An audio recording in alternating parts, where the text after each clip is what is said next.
Hello everybody, RV living with the geezer, and I'm just leaving the Brookshires in Bridgeport.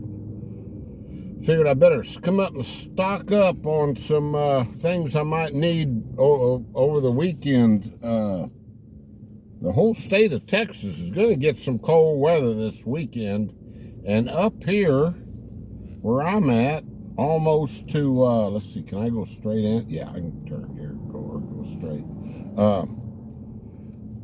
Where we're at up here, not too far from Red River, being the Oklahoma line, Monday morning they're calling for 5 degrees for a low. Now that's cold, guys. So, and I noticed in Brookshire's, parking lot was full, and usually this time of day on a weekday, it's not that bad.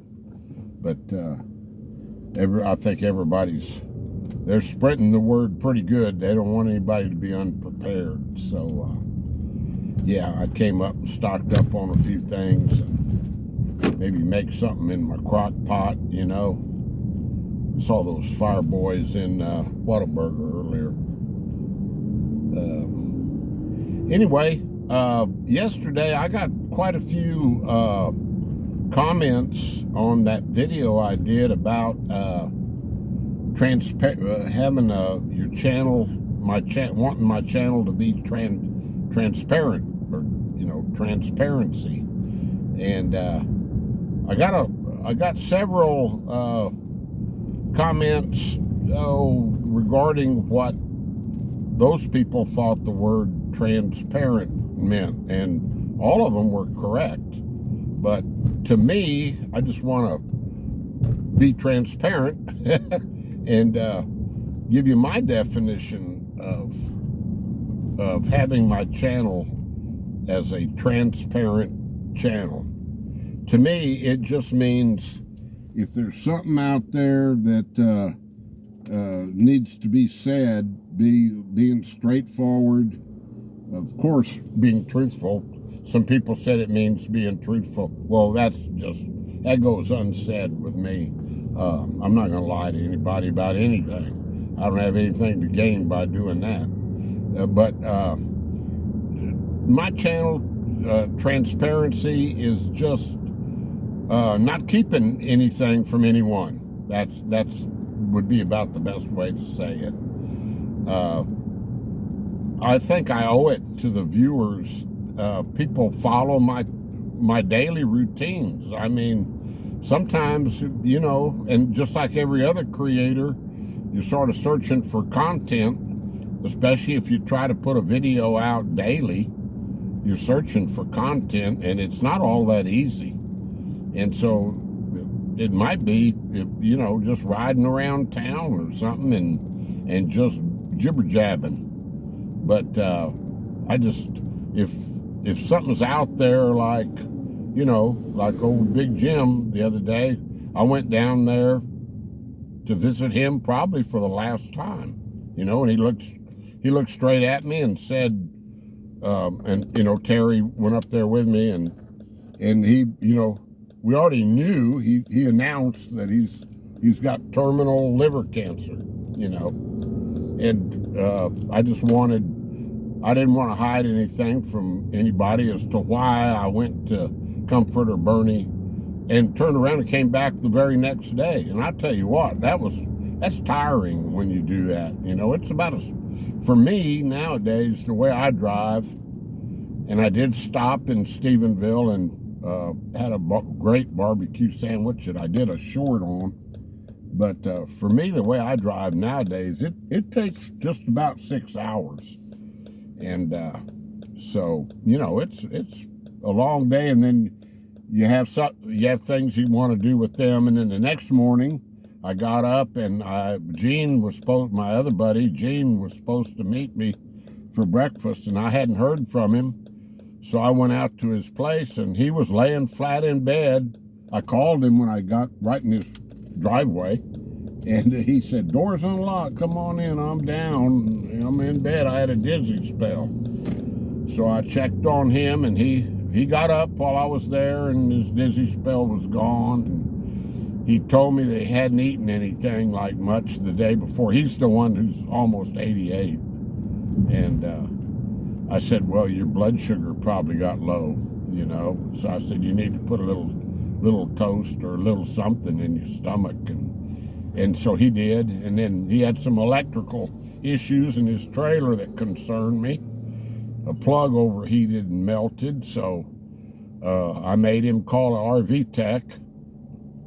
And ends up, I called him again this morning to check on him, and his son, who's so good, he had called his son and told him, well, his son said cancel the guy, and Gary came back over. He'd been there 2 days before. He came back over from Dripping Springs and got everything fixed up right. And I warned him against trying to use too much at one time, you know, as far as he heats his trailer with electric heaters.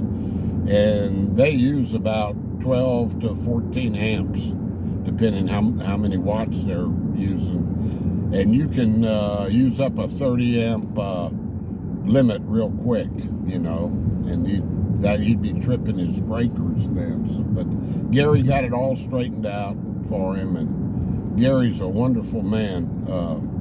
You know, he's got 4 boys, but Gary's the only one that lives within striking distance that can come and help him, and comes over there once a week religiously and does whatever needs to be done for his dad, you know. And there's some dads that can't say that about, you know, I can always count on my son. That goes unsaid. But anyway, guys, that's just what I wanted to talk about. And just, you know, I'm always going to try to just be straightforward and let y'all know what's going on. I'm not going to beat around the bush about anything. So, but there was a lot of good comments, and I sure appreciate those comments coming in, you know.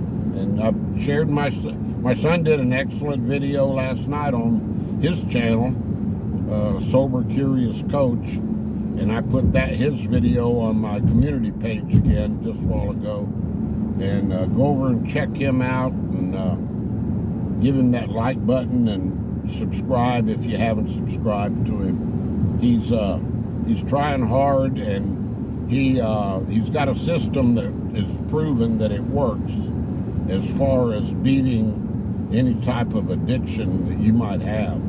Smoking, the man that wrote that book that he's going through or has been through, that he's explaining right now, that man's book, Alan Carr, addiction is just the way to beat addictions. Smoking, or if you want to quit drinking, quit whatever you want to quit doing. And today, the video he did this morning really explains the method that is used. So check it out. And hit my like button too. Don't forget about me. Share my videos, and the more the comments, the better. That helps that old algorithm. So stay blessed, stay positive, stay upbeat. Let the Lord handle your problems, guys. He's right there. It just takes a load of stress off of you when you do that. I learned that late in my life. I sure wish I would have learned it much earlier. It would have saved me a lot of agony. So, all right. We'll talk to you later. Adios, my friends. Bye-bye.